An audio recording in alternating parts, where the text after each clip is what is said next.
Vamos pegar um exemplo de um cliente que a gente está implantando o BIM para divisórias. Pô, quantas reuniões vocês fizeram ali, conversaram com o pessoal? Não, mas você quantifica isso como? É por metro? É por metro quadrado? É por peça? É por parafuso? Você quer que apareça todos os parafusos no projeto? Tem essa Isso. necessidade? Você vai ter uma máquina para isso? Você vai usar uma versão completa, uma versão LT? E aí tudo isso, quando você termina, faz o negócio funcionar, e aí a pessoa sai da empresa e não funciona mais, quer dizer que você não tem processo. Você só comprou uma tecnologia e pagou caro para alguém que está levando aquilo embora. Então é importante que o BIM Mandate ele concentre, eu diria, as boas práticas e o seu escritório comece a demonstrar como ele entrega aquilo.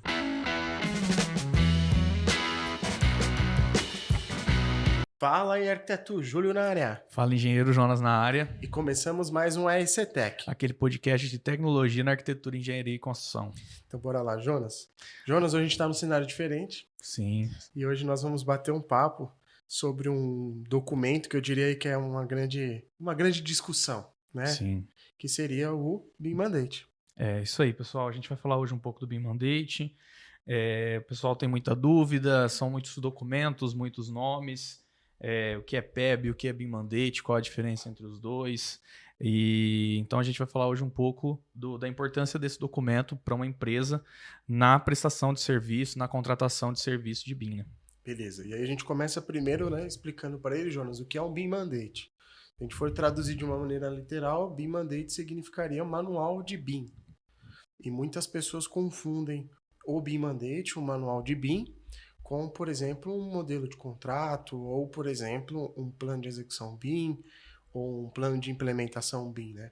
Então, acho que o primeiro passo é explicar para eles o que é esse documento do BIM Mandate, o que tem que conter nele, e aí a gente fala da diferença dele, por exemplo, com um plano de execução. Isso, o BIM Mandate ele é um documento que vai surgir para englobar o BIM da empresa de maneira geral, né? Então ele vai abordar os processos da empresa quanto ao BIM e não especificamente de um projeto. Então ele vai trazer como que essa empresa trabalha com BIM, não algumas vezes vai ser direcionado para uma suíte de ferramentas, se aquela empresa trabalha daquela suíte, ou muitas vezes ele vai ser mais generalista, mais Open BIM, abordando mais um processo por IFC, por padrões abertos. E ele também vai trazer um pouco dos requisitos que essa empresa espera, os usos que essa empresa espera para o BIM dentro da empresa em si, não para um projeto ou para o outro. Pode ser que cada projeto vai ter um tipo de uso, mas o que aquela empresa entende que o BIM engloba dentro dela. Perfeito. Então, o primeiro ponto, pessoal, que o Jonas trouxe aí é entender que o documento, que é o BIM Mandate, ele é como se fosse uma bíblia da empresa. Então, diferente de quando você tem estratégia de empreendimento para empreendimento, plano de ataque, EAP, etc, etc, são termos técnicos ali associados de negócio para negócio, empreendimento para empreendimento. O primeiro ponto é que o BIM Mandate ele tem que ser um único documento que ele tem que funcionar na empresa de A a Z. É isso aí. E uma das coisas que é importante num processo de implantação é que esse documento vai surgir depois da experiência vivida de um projeto piloto.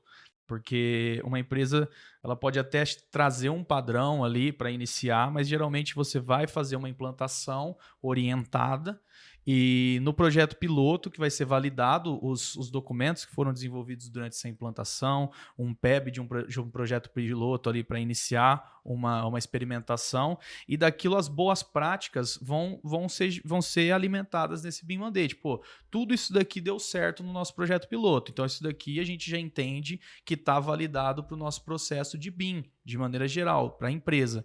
E esse BIM Mandate ele vai sendo enriquecido dentro das práticas, das boas práticas da empresa e daquilo que ela pretende também fazer com o BIM dentro dela. Perfeito. Acho que um ponto importante para colocar, muitos têm dúvida de referências, né? Porque tem um grande documento que é usado Penn State, que é o de BEP. E aí o pessoal acaba no começo, às vezes, confundindo, pegando um padrão internacional, país de primeiro mundo, trabalha de uma outra forma diferente dos nossos projetos aqui e tenta adaptar para a nossa realidade. Eu tenho uma visão diferente. Eu acredito que você tem que primeiro entender assim, quais são os problemas que você quer resolver dentro da sua empresa. Então, exemplos. A gente fala de usos do BIM. Você quer ter todo empreendimento um quantitativo? Você quer extrair o quantitativo, fazer uma compatibilização dos projetos? por mais que a resposta às vezes seja óbvia, a gente precisa fazer todas as perguntas e entender os departamentos que fazem parte. Então, um dos pontos que muita gente me pergunta é: qual que é a diferença de eu ter um BIM mandate do meu escritório de arquitetura, de engenharia, de projeto, e uma construtora que tem o seu BIM mandate? Muitas vezes eu explico assim, ó, imagina que é um documento que está pedindo para você como que você tem que fazer o seu BIM. Se você vai para uma empresa e ele já tem um plano de execução BIM de como as coisas têm que ser entregue, é mais fácil você seguir o protocolo dele. Claro que dependendo do nível de complexidade, o que ele quer, isso vai onerar, vai ter uma certa dificuldade, mas ele também sabe o benefício, o ganho que ele vai ter com os do BIM. Caso de construtora, ela contrata projetos. Então, na sua grande maioria, ela pode ter o BIM Mandate orientado para que os seus projetos contratados entreguem aquela qualidade de informação para que isso tenha um uso depois do projeto pronto. Então esse é um ponto, né? A visão de quem contrata projetos.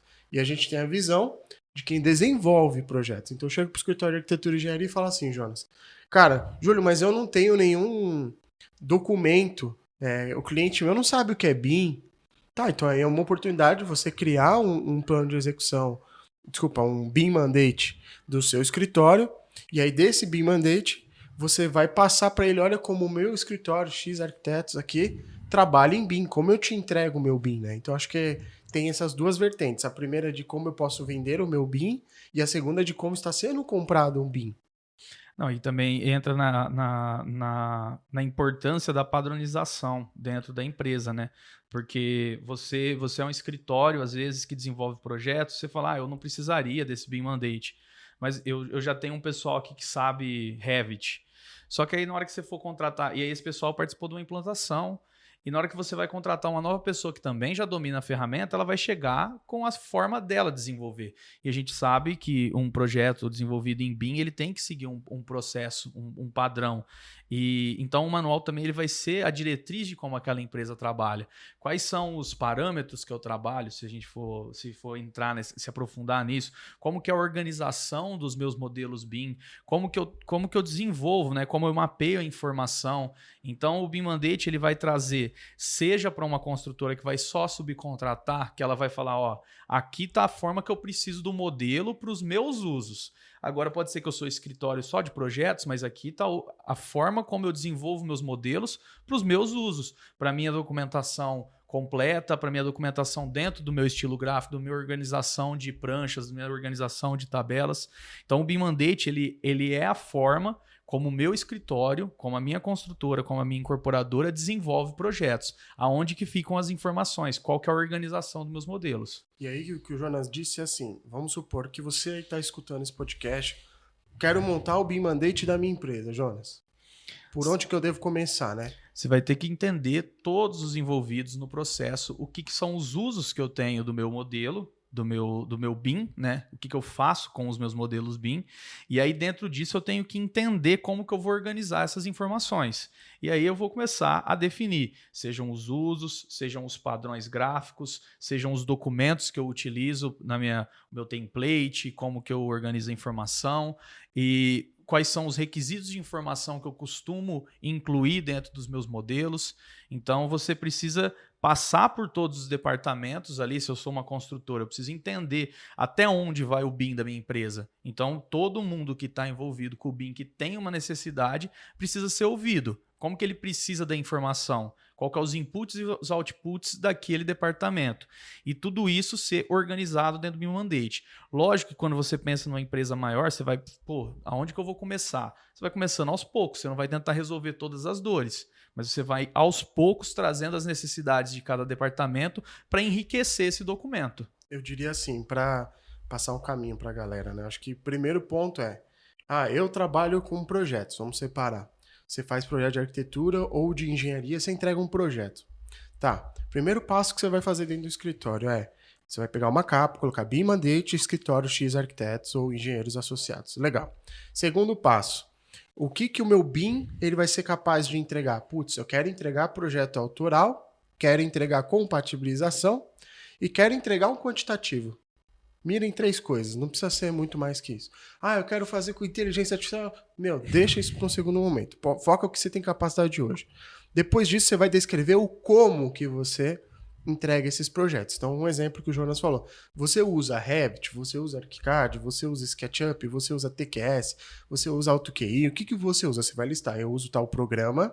Aí, você vai dar exemplos, começando por nomenclatura. Por exemplo, se eu sou da disciplina de concreto, que eu acho que é mais fácil a gente trazer aqui um exemplo, eu vou entregar uma viga de concreto. Primeiro, como eu modelo essa viga de concreto para que ela seja compatibilizada, documentada e quantificada? Eu desenho com a ferramenta viga. Então você vai fazer lá um passo a passo de como é feito. Lembra que o Jonas falou da palavra processo. Como que você faz essa viga naquele programa. Depois você vai dar um exemplo de quais são as informações geradas por essa viga. Então tem um desenho da viga, ela gera informação de volume, comprimento, através desses parâmetros. Legal. Você definiu o primeiro passo de como que você entrega um objeto viga da disciplina concreto. Você vai fazer isso para cada elemento, vai fazer isso para laje, você vai fazer isso para escada. Mas a escada, a ferramenta não funciona como deveria no Revit. Então aqui a gente criou uma adaptação para entregar desta forma.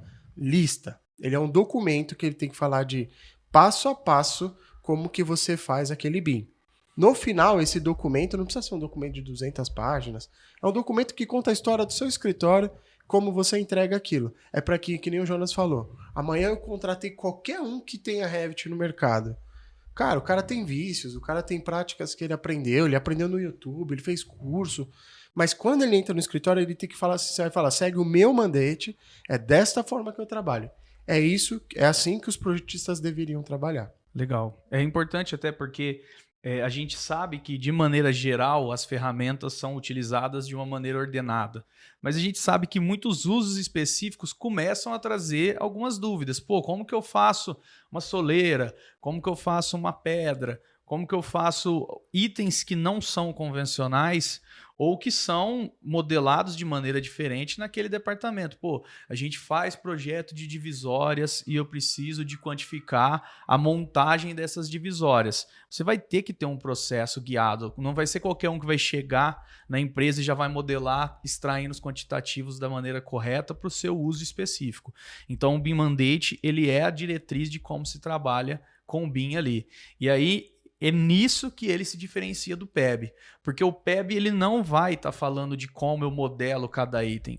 O PEB ele vai direcionar como que eu vou utilizar o BIM em um projeto e o que se espera daquele projeto do BIM, quem são os responsáveis por cada disciplina daquele projeto de BIM, qual que é o nível de informação que vai ser desenvolvido dentro daquele projeto, mas não o como eu vou desenvolver cada um desses itens. O como é o BIM Mandate que vai falar, o BIM Mandate, e aí entra até numa questão de eu sou o contratante e eu tenho um BIM Mandate do que eu espero de informação. Mas pode ser que um escritório ele tenha um BIM Mandate de como ele desenvolve aquilo. Ele só precisa casar, os dois casarem ali dentro daquele PEB para que tenha o resultado final esperado entre todos os envolvidos daquele projeto. E assim, complementando o que o Jonas está falando, basicamente se você vai coletar isso dentro de uma empresa, por que a gente recomenda depois de um piloto feito? Porque assim, a não ser que você contrate uma consultoria e ela já oriente para você, olha, a gente pode até fazer uma base aqui, mas você tem que contar como é que você faz o projeto aí na construtora. Tá bom, como é que você faz? Aí geralmente a gente faz o período de entrevistas. Nesse período de entrevista, a gente vai conversar. Basicamente, quando a gente pega um organograma da empresa, que é quando você vê toda a estrutura da empresa, você sabe para quem você vai perguntar o quê, até porque para não juntar todo mundo numa mesma reunião e perder tempo. Exemplo, se eu vou conversar com o departamento de orçamento, eu vou fazer perguntas pertinentes ao orçamento. Como ele quantifica, como ele precifica, como ele monta isso na planilha. A mesma coisa, depois eu vou fazer a pergunta para quem faz planejamento. Como que você planeja? Que programa você usa? Me conta a sua EAP. Como é que você estrutura isso? Assim como você às vezes não vai ter o departamento de projetos, às vezes dentro de um escritório, uma construtora, eu vou fazer uma pergunta pro cara, tipo, como que você compatibiliza? Como você contrata? Como você gerencia? É sempre o como. No final, quando você extrai todo esse como, tem que ficar claro neste documento, que é o que a gente está chamando de BIM Mandate, a maneira de como se faz tudo isso. E aí esse documento ele sintetiza, ele simplifica, ele não tem que ser algo complexo para o projetista. Então, eu vou dar um exemplo que foi o que o Jonas falou. Vamos supor que o Jonas é a construtora, Jonas, você me contratou, eu sou um escritório de arquitetura. Se eu chego para você e falo, Jonas, você tem um BIM mandate da empresa? Aí eu vou começar a fazer um projeto e eu vou detalhar uma porta, um exemplo clássico. Aí eu vou desenhar com a ferramenta que eu quiser? Não pode. Então eu tenho que chegar pro Jonas, que é o meu contratante, se ele está contratando o BIM, falar, Jonas, como que você quer esse nível de informação da porta? Eu posso usar qualquer ferramenta ou tenho que usar a ferramenta porta? Por exemplo, um portão. Não tem ferramenta portão. E aí eu tenho que... Só que eu quero que ele saia no grupo de tabelas de portas, porque faz parte do universo portas, né? Vamos dizer assim. Então é o ponto que eu tenho que estar muito bem alinhado com o contratante, porque senão, gente, vocês vão ter retrabalho. Você vai fazer numa ferramenta e aquela ferramenta não codifica ou entrega aquilo. Até porque a gente sabe que um ciclo de vida de uma construção, às vezes você vai ter uma passagem de bastão desses modelos. Esses modelos eles vão continuar. Então, às vezes eu sou uma gerenciadora, eu estou na fase de projeto, eu contratei todas as empresas aqui, vai ser desenvolvido o modelo BIM e vai ser extraído toda a documentação e encerrou a fase de projeto. Beleza, vai começar agora a concorrência para essa construção. E aí? Aí eu falo, pô, eu tô cheio aqui de modelo BIM LOD 500 para ser executado. Na hora que você vai ver, você vai passar isso, aonde que tá as informações? Então, o plano de execução BIM vai mostrar como foi executado. E se eu sou uma gerenciadora que eu tenho o meu BIM mandate lá, que foi direcionado todos os projetistas a fazerem e entregarem tudo que estava especificado de maneira bem definida, na hora que for chegar nessa fase da construtora, ó, aqui tá os modelos. Ah, mas não serve para nada para quantificar. Não, serve sim, ó, tá aqui meu BIM mandate. É assim que é desenvolvido os projetos que nós contratamos. Todas as informações estão aqui. Então aí a porta, o portão, aqui está especificado onde que tá, onde que eu tiro, o que for por área eu tiro aqui, o que for por peça eu tiro aqui.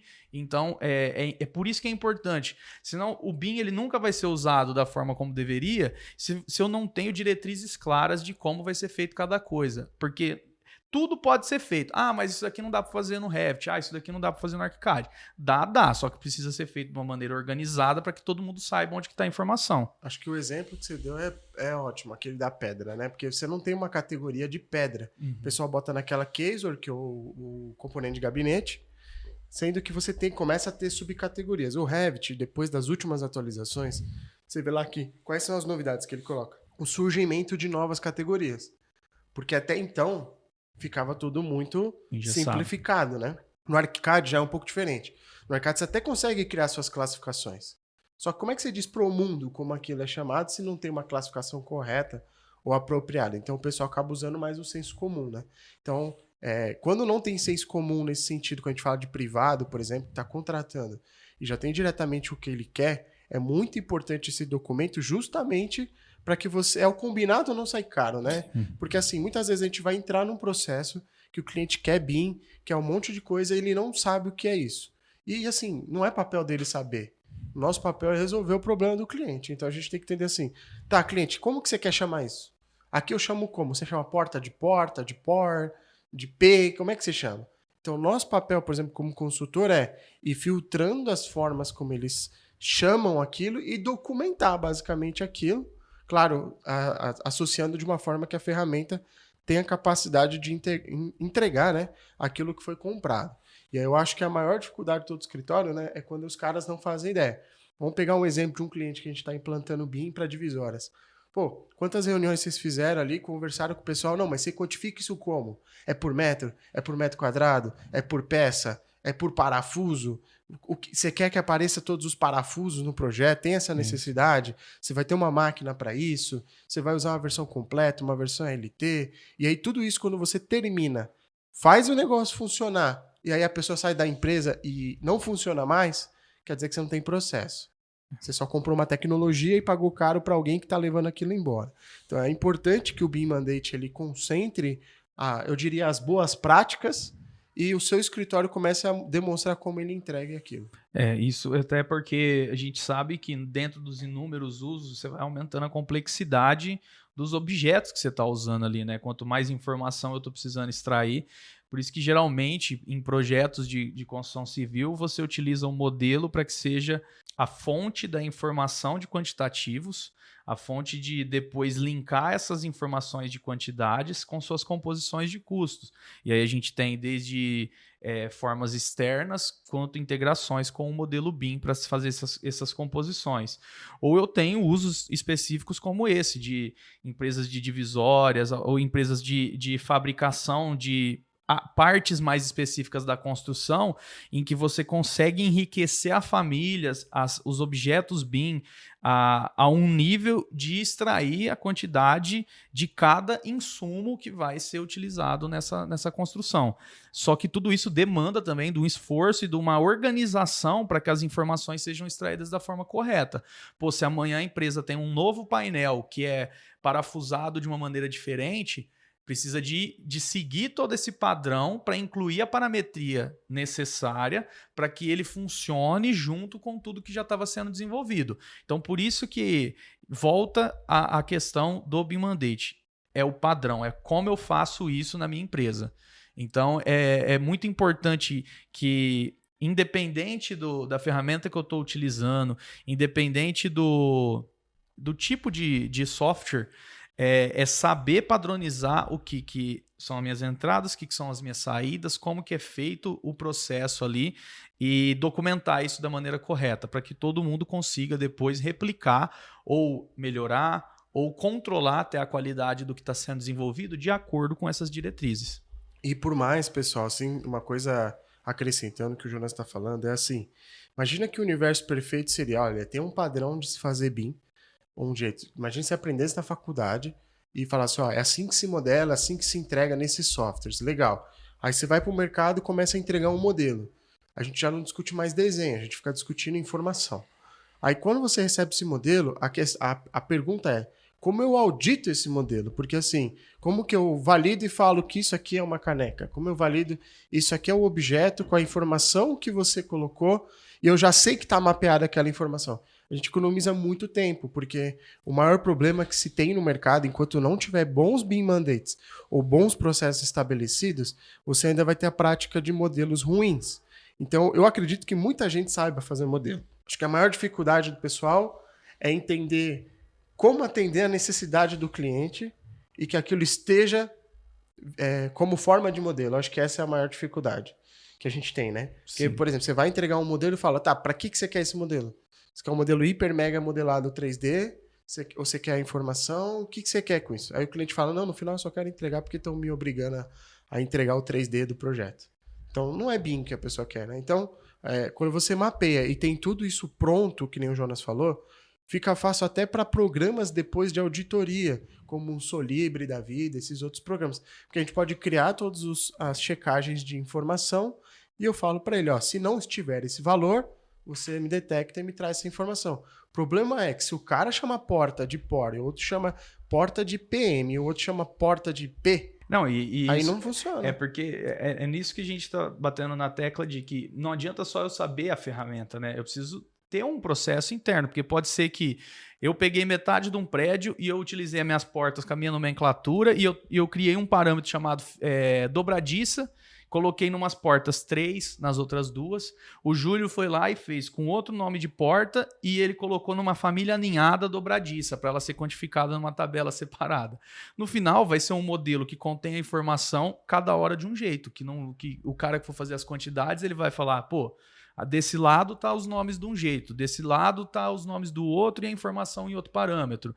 Da onde que eu tiro essa informação? Então não adianta só eu incluir a informação no modelo. Eu preciso incluir de maneira ordenada para que qualquer pessoa que veja como foi desenvolvido saiba onde estão as informações. Então é por isso que é importante a padronização. E ela é padronização para que se tenha os usos corretos e a padronização para que se audite, para que se saiba se aquilo está dentro da qualidade esperada. E eu te digo até mais, né? Ali dentro do BIM Mandate, pessoal, a ideia é eu pegar quem está externamente, padronizar, não ter problema dentro de casa. Imagina que horrível seria, você demorou anos para implantar o BIM, você criou um processo, criou tecnologia, tem as pessoas engajadas, tudo mais, aí vem a pandemia. Aí você é obrigado a mudar toda a sua forma de trabalhar e aí você não tem um padrão para tudo isso. Imagina o caos tomado. Então, quando a gente fala de ter um documento, é para você ter, pelo menos quem é projetista, dentro de casa, tá bem organizado. Quando é externo, se tem um cliente que ele tem um BIM mandate, ele é exigente, você tem que ter aí uma massa crítica dentro do escritório, analisar aquilo e ver, dentro do meu BIM mandate Júlio SP BIM e o BIM mandate Jonas Construtora, faz um depara e comparar, o do Jonas está sendo 30% um pouco mais exigente do que o meu. Fora que às vezes lidar com o Jonas vai ser complicado, ele é um cliente delicado. Então isso aí tem que estar no fator de custo, porque você vai gastar mais energia e tempo para entregar para aquele cliente, mesmo que ele saiba o que é BIM. Então acho que esse é um ponto bem importante para o pessoal colocar também, saber ler, né? Sim. Saber ler o BIM mandate, saber entender qual é a diferença do seu para aquele, tentar negociar com o cliente se pode ser do seu jeito, porque ficaria mais barato. Se não, você fala, tá bom, vou ter que cobrar mais caro porque o meu trabalho vai ser maior, né? E é basicamente aquele famoso combinado não sai caro, né? Então, acho que essa é a ideia desse podcast, bem rápido aqui para a gente poder ilustrar e também trazer exemplos. Eu queria só concluir com um ponto bem importante. Para quem tiver... Júlio, tem alguma referências que vocês recomendam de BIM mandate? Eu já li muitos BIM mandate. Acho que ao todo eu já devo ter lido ali mais de 50. E assim, muitos deles têm uma leitura bem... Depois de um tempo, você faz uma leitura dinâmica, é meio que todos eles são parecidos, né? É assim, basicamente falando, ó. A porta ele chama como? Que ferramenta ele usa para essa ferramenta? Para isso. E você vai atacando ali o projeto. Basicamente é isso. Ficar mais atento com nomenclatura e padronização dentro do escritório. Mas existe um tópico bem importante que você pode usar de referência, aquele caderno BIM de Santa Catarina. Aquele lá foi o que eu usei muitos anos atrás, do Rafael. E assim, eu demorei um tempo para começar a adaptar ele para as minhas necessidades. Mas lá tem um norte para quem quer começar. Depois eu deixo aqui no link da descrição do vídeo. E lá no site da SP BIM, manuais de BIM, a gente pegou diversos manuais que estão espalhados, de maneira a gente não ganha nada com isso. É só para concentrar, para que as pessoas possam ter referências para como elas podem criar o BIM mandate delas. Acho que esse é um ponto bem importante para a gente trazer aqui no podcast. Eu acho legal que olhar esses documentos para se ter uma ideia de como deve ser desenvolvido. Mas o mais importante é sempre um documento que resolva os seus problemas, que padronize para você contratar da maneira ideal, ou se você não contrata, para padronizar a forma como o seu escritório desenvolve. E lógico que sempre isso orientado por uma consultoria, por uma equipe, por pessoas especializadas que podem te dar um norte, te direcionar para o que você realmente precisa, para que não se faça um documento extremamente inflado, mas que não serve para nada, também é muito importante. Perfeito. E aí, pessoal, não se esqueçam de se inscrever, dar 5 estrelas aí nesse vídeo aí do Spotify para a gente poder ir para o próximo nível e passa para os colegas aí de profissão que tem dúvida do que é um BIM mandate, do que se trata, e é importante para a gente também continuar esse projeto, tá bom? Obrigado. Valeu, pessoal. Até mais.